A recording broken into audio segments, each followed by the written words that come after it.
In this video, you will see how to insert page border and shading in LibreOffice Writer. As you can see, I have added the page border and I have also added the shading to this page border. It's very easy. To insert page border and shading, click inside the document and then right click.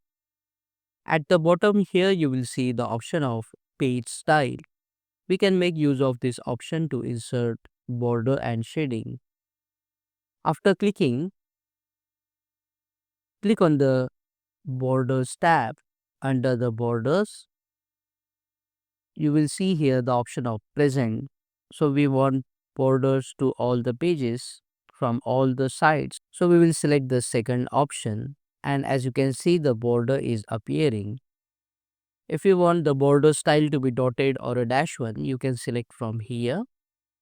And if you want the colored border, for example, let's say the red one, you can select the red border and see the preview here. In the width, you can select the thickness of the border. For example, I'm selecting extra thick, and you can click on apply and see how it looks on your page. Once you are satisfied, now we can add the shading to this border. So next to the shadow style here, you can select the position of the shadow.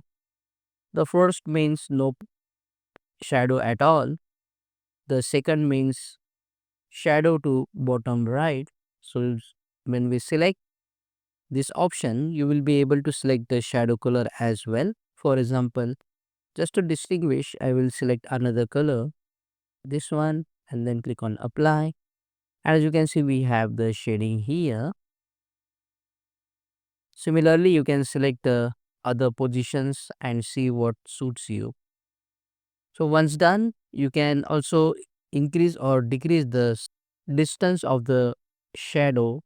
When I increase the distance of the shadow, as you can see, it is moving away from the border. So like this, you can adjust the shading. Once done, just click on OK. Click on that like button, comment below and let me know if this video solved your problem.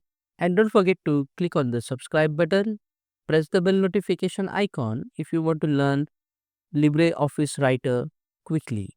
See you again in the next one.